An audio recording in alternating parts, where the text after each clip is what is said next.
vous vous formiez aux gestes de premier secours dans une situation d'urgence, cela peut sauver des vies et personne n'est à l'abri d'un accident. C'est justement pour ça que on a invité ce matin le docteur Pascal Cassan, médecin et conseiller national de la Croix-Rouge. On va rentrer à présent, si vous le voulez bien, dans le concret. On va voir ce qu'il faut faire en attendant les secours. On va prendre plusieurs situations, docteur. Par exemple, face à un étouffement, on est tous à table au bord de la piscine et la personne en face de moi s'étouffe. Quel est le réflexe en fait qui sauve? On peut dire ce qui vous est arrivé, Julia, il y a quelques jours? Mais moi, ça m'est Elle s'est arrivé. étouffée toute seule, elle s'est sauvée toute seule parce que oui. personne n'a su réagir. J'avais mes deux gosses qui étaient face à moi, enfin des gosses 17-19 ans. Il n'y en a aucun qui a bougé, j'arrivais plus à respirer et je me suis tapé le dos moi-même à coups de poing. Alors est-ce que... Voilà, alors en fait, d'abord il faut savoir qu'il faut former ses enfants, surtout quand ils sont grands. Et deuxièmement, il y a deux stades de cette obstruction des voies respiratoires. Il y a un premier stade où on réagit encore et effectivement, là il faut encourager la personne à tousser. Et essentiellement, c'est parce que là, eh bien, je fais encore du bruit, j'essaye de me désobstruer mes voies respiratoires. Dans ce cas-là, on aide la personne, on ne fait rien, on lui tape pas dans le dos, on ne fait pas d'autres manœuvres qu'on va voir ensuite. Mais là, vraiment, c'est l'encourager. En général, quand même, 7-8 fois sur 10, cette désobstruction s'arrête ainsi. Donc on peut dire à la personne tous. Oui, elle tousse. Il faut lui dire tous. Et là, effectivement, en général, elle se désobstrue elle-même.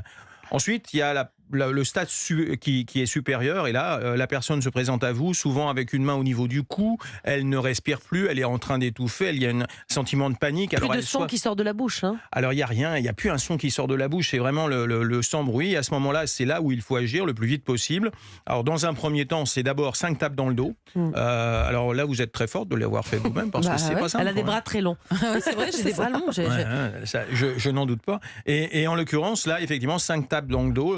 Et là, en inclinant un petit peu la personne vers de façon à ce que vers l'avant, oui, pour et que des bonnes tapes quand même. Alors c'est des bonnes tapes, c'est entre les omoplates, une main bien à plat et on tape fortement de façon à, en fait, l'ébranlement de la cage thoracique va débloquer ce corps étranger qui se situe juste au niveau de vos cordes vocales, là, sur le clapet qui vous permet d'orienter les aliments vers l'œsophage, l'air vers les poumons. Et là, c'est coincé, il faut absolument le débloquer. 5 tapes dans le dos d'abord.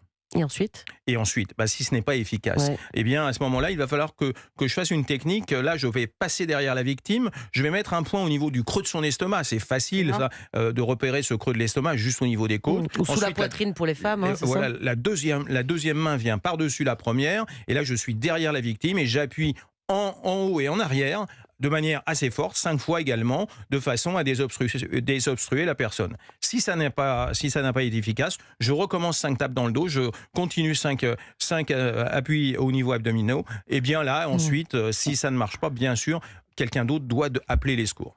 Je prends un autre exemple de ce qui pourrait nous arriver cet été avec les barbecues, les grillades par exemple. On n'est pas à l'abri d'un accident, d'une brûlure. Qu'est-ce qu'on doit mettre dessus? Je me souviens, ma grand-mère, elle disait toujours qu'il faut mettre du beurre, du gras en tout cas. Est-ce que c'était un bon réflexe? Alors ne dites pas de mal de votre grand-mère, mais elle avait tort, parce que qu'est-ce qui garde le plus au chaud? Bien, c'est évidemment la graisse, le beurre, etc. Donc c'est pas ce qu'il faut faire. Le premier réflexe qu'il faut avoir, c'est arroser, tout simplement. Avec du froid. Arroser avec de l'eau courante, de façon, au moins pendant une dizaine de minutes, vraiment de manière parfaite, 20 minutes. Et là, en général, ça diminue la douleur et ça diminue surtout la brûlure pour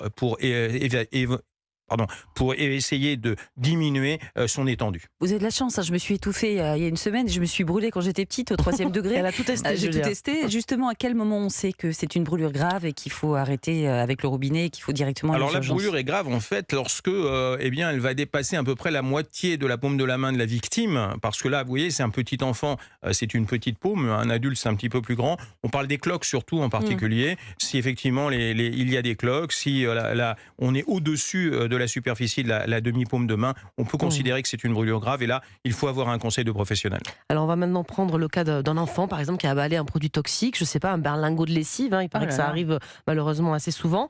C'est vrai qu'on a tendance à se dire, je vais lui faire boire beaucoup d'eau, comme ça va peut-être diluer le produit toxique dans l'estomac. Est-ce que c'est une bonne idée? Qu'est-ce qu'on fait face à une ingestion d'un produit toxique? Là encore, non, ce n'est pas une bonne idée. Ne rien faire, surtout en fait, ne pas essayer de le faire vomir, ne pas essayer de le faire boire et surtout avoir le réflexe d'appeler le 15. Ensuite, le régulateur va vous donner les conseils en fonction du produit, en fonction effectivement de sa quantité en particulier. Et ça, c'est un élément extrêmement important. Le 15, c'est l'élément important pour chacun d'entre nous.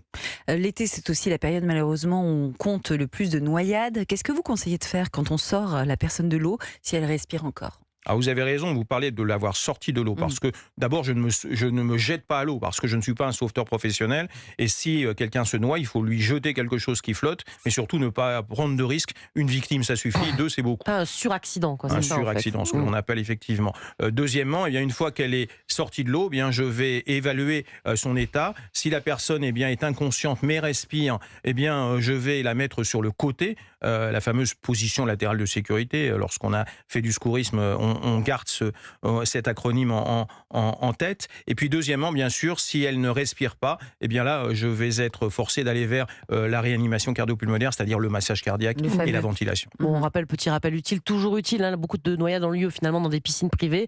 N'oubliez pas, on ne confie pas des enfants à d'autres enfants, même s'ils sont un peu plus grands, et c'est une personne qui est vraiment nommée pour surveiller, on ne compte pas sur machin de surveiller. Enfin, il y a vraiment des règles très strictes, Règle fondamentale, en fait, d'abord avoir des dispositifs de sécurité des piscines, et deuxièmement, bien sûr, ne laisser à aucun moment des enfants, même lorsqu'ils ont 3-4 ans, tant qu'ils ne savent pas nager. De toute façon, même s'ils savent nager, un accident est très vite arrivé et quelques minutes suffisent pour se noyer. Et puis avec les beaux jours, on passe aussi plus de temps à jardiner avec souvent des produits tranchants en main. Est-ce que... Et vous lâchez pas votre sécateur de l'été? Non, c'est vrai. Non, mais imaginons, je me coupe un doigt, qu'est-ce que je dois faire? C'est toujours recommandé de faire le fameux garrot ou pas? Rassurez-moi, ça vous est pas déjà arrivé non plus. Je me suis coupé avec un pot de yaourt, mais ça pissait le sang. C'est moins dangereux. En tout cas, premièrement, effectivement, lorsque il y a une hémorragie en général, la première réflexe, c'est j'appuie. J'appuie dessus pour que ça s'arrête de saigner. Ça, c'est un élément important. Alors, j'appuie moi ou je demande à la victime elle-même d'appuyer là où elle saigne. Alors là, vous avez pris un cas particulier, le doigt est coupé. C'est la pire des choses. Alors, dans ce cas-là, évidemment, premièrement, j'arrête l'hémorragie. C'est la chose la plus importante. La deuxième partie, eh bien, c'est effectivement, si j'en ai le temps ou si j'ai quelqu'un avec moi, on essaie de récupérer ce morceau de doigt, on va le mettre dans un petit sac plastique, ensuite, eh bien, on va le mettre sur un lit de glace. Bien sûr, d'entre tout ça, j'aurais là encore appelé le 15 de façon à savoir ce qu'il faut faire. Eh bien, merci beaucoup, docteur. C'était très clair. On vous retrouve dans un très court instant pour continuer à partager vos conseils en matière de premiers secours.